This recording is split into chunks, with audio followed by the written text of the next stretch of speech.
أعوذ بالله من الشيطان الرجيم بسم الله الرحمن الرحيم ishimwe n'ikuzani bya Allah subhanahu wa ta'ala amahoro n'imigisha bisakare ku ntumwa Muhammad sallallahu alaihi wasallam hamwe n'abe n'abasanyangendo be n'azakomeza kumukurikira inshallah. Uyu munsi tugiye kugaruka ku ntumwa yitwa Isa, aho twagaruka uburyo yabayeho, uburyo yigishijwe, uburyo bamunengaga, uburyo yakoze ibitangaza, n'uburyo bamuhigaga, n'uburyo yacitse abo bantu bamuhigaga. Iyo bategure akaba ngiye kubagezaho iki kiganiro wanyita Yakaremye Sal Muhibbin. Isa yari umwana wa Maryam akaba umwana wa Imran, akaba n'umukobwa wa Hana.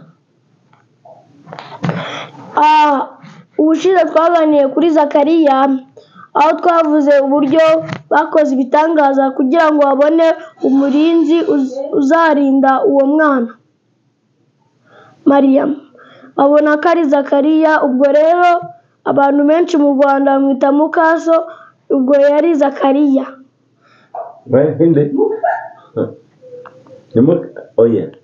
Ubwo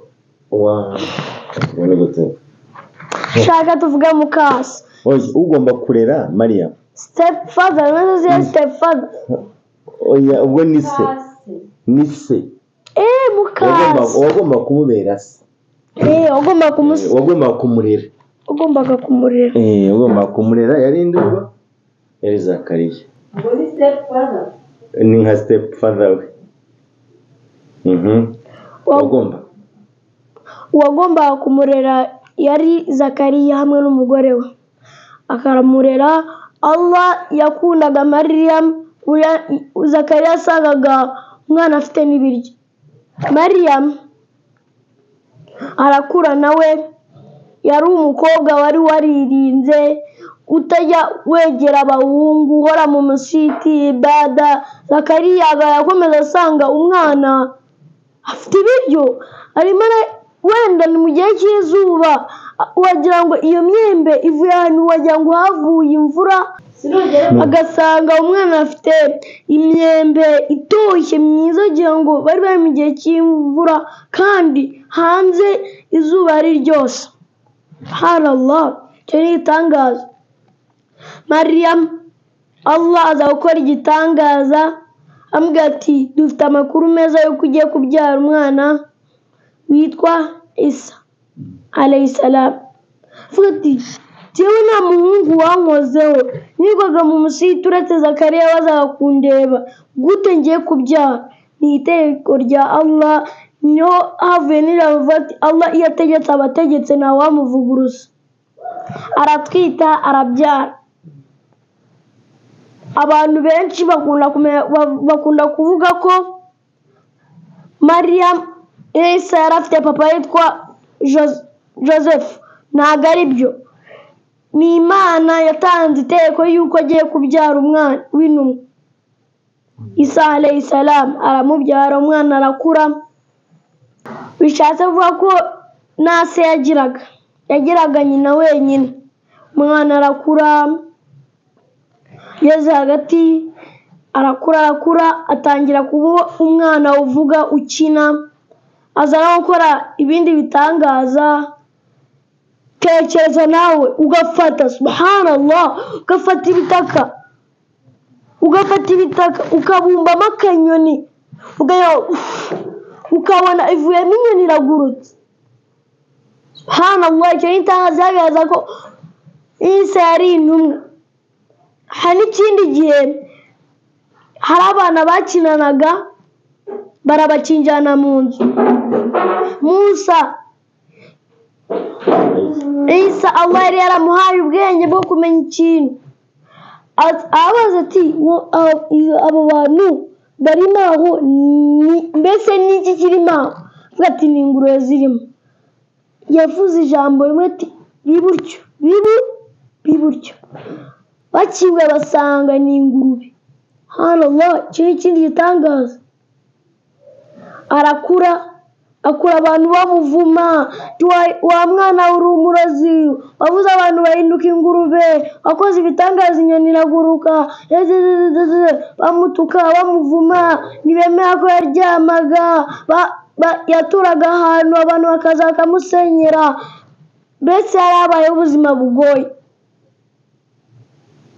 yarabaye ubuzima bugoye wewe na Mariyamu nyina we, kuko Mariyamu n'ubundi bamutoteje mbere yuko amubyara, kuko bavuze ko bari bari kumutuka ko yabyaye ikinyendaro.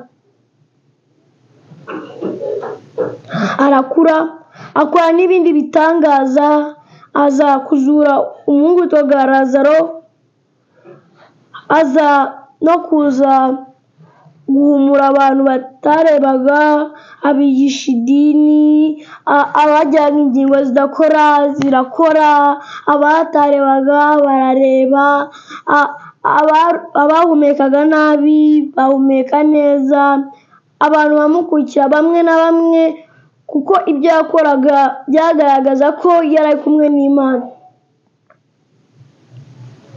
Nuko arakura, amaze gukura abantu baramuhiga, baravuga ati uno muhungu turamurambiye kuko arimo arigisha agatwara abantu ibigirwamana, se ubu bizasengwa nande? Kandi mbese uwavuga umuyobozi yari Yuda. Yuda avuga ati ubu se umuyobozi ntabwo yari Yuda. Uravuga ngo umuntu wayoboye cya gikorwa cyo kujya kumugambanira, uvuga ngo wakoze umugambi wakozwe n'abandi, sibyo?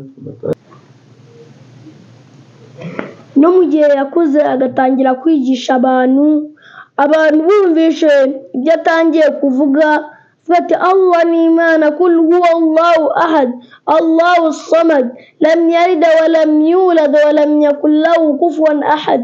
Hakamusuzuga ati umugabo ni umubeshyi, kuki ateye kuvuga cya kigirwamana, kuki ateye kuvuzenga ibingibi, tumwirukane. N'igihe yize kujya sinagoge, icyo gihe yari nk'urusengero, sinzi uburyo nabyita, yari nk'urusengero umusiti abantu basengeragamo icyo gihe. Agezemo atangira gusoma ubutumwa Allah yari yaramuhaye, abantu bamusora, ati wowe ntaho tukumva, urabeshya. Aratotezwa, bamusohora hanze, baramwirukana. Mbese agenda aba yaratuye. Noneho hari umugabo witwaga Yuda, abantu bashakaga kumwica, cyangwa abantu bashaka kugira nabi uwo Isa. Igihe cyose bajya kumufata baramuburaga, yarabacikaga. Mbese baza noneho babonye ko bibananiye burundu, baza gukoresha umwigishwa we Yuda. Bamubwira ati turaguha umutungo, turaguha amazahabu, turaguha iki, turaguha amafaranga, ariko dufate Isa.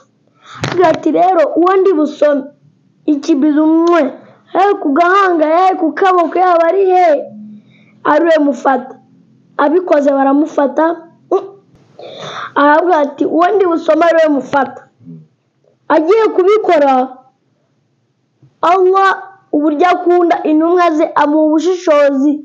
Uno mugabo arabimenya ko yari umugabo mubi, aracika, aza kujya mu kavumo cyangwa mu nzu cyangwa ahantu hose umuntu yakishira. Yuda araza, aje atangira kumureba. Allah kombe yari yamujyanye mu ijuru. Noneho hari ibintu abantu benshi bakunda kuvuga fotokopi, mbese ugafata ikintu kimwe ukagikora n'ikindi bigasa. Allah yafashe fotokopi cyangwa isura ya Isa, ayikora fotokopi, ayambika Yuda. Noneho abasirikare bari bakurikiye Yuda baraza. Yuda mbese Allah yari yamuhaye isura ya Isa. Araza avuga siwe Isa, uyu ni Yuda twazanye, ariko kuwe ntabwo ari wowe, tubona uri Isa. Bamufata wowe ntabwo ibyo ubitubwira. ntabwo ibyo itubwira batugeni. Abakristu benshi na benshi bakora ikosa bavuga ati ngo Yesu bamufashe, ntabwo bamufashe. Bafashe umuntu Allah yari yamuhaye fotokopi ya Isa bamushyira ku musaraba, nk'uko abakristo bakunda kuvuga ko ari Yesu, ariko ntabwo ari byo. Yari uwo mugabo bamushyira ku musaraba arapfa, nuko Isa aba mu ijuru. Ese bavandimwe Islam biravuga ngo bamufashe bamujyana ku musaraba, hajya ngo bakanavuga ko bamushyize hagati y'ibisambo bibiri. Ibyo bitekerezaho iki? Hari n'ubushakashatsi turi gukora. Hariya yari ari ku musaraba, igiti cyari cyanditse hariya amagambo ati ngo uriya n'umwana w'Imana. Kuki batabyanditseho? Kuki babyandika bagira ngo ni igishinwa, bagira ngo ni igiki? Ese ni ibihe bihishe muri biriya? Bavandimwe Abayisilamu, twubahe Allah, tumwumvire. Allah aduhe umugisha. Ubwisilamu buvuga ko yagiye mu ijuru n'ubu akiriho, niyo ntumwa ikiri igihumeka. Ajya mu ijuru, n'icyo gihe yagiye mu ijuru. Bavandimwe Abayisilamu, twubahe Allah. Kuri iyo mpamvu akiri muzima n'impamvu azagaruka.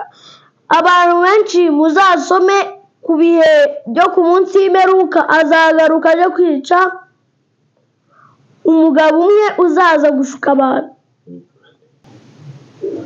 Masih Dajjal azaza kwica. Nuko inkuru ye isozerezaho. Uyu munsi rero tugiye kuba twavuga ibibazo. Tugiye kubabaza ibibazo kugira ngo twumve nimba mwumvishe cyangwa mwarasomye iyi nkuru. Ikibazo cya mbere ati Allah yahaye umurinzi Maryam kugira ngo amurinde ibibi. Zakariya umugore we yari nde? Izina rye yari nde? Ikibazo yazizwemo izina ry'umugore wa Zakariya yari nde?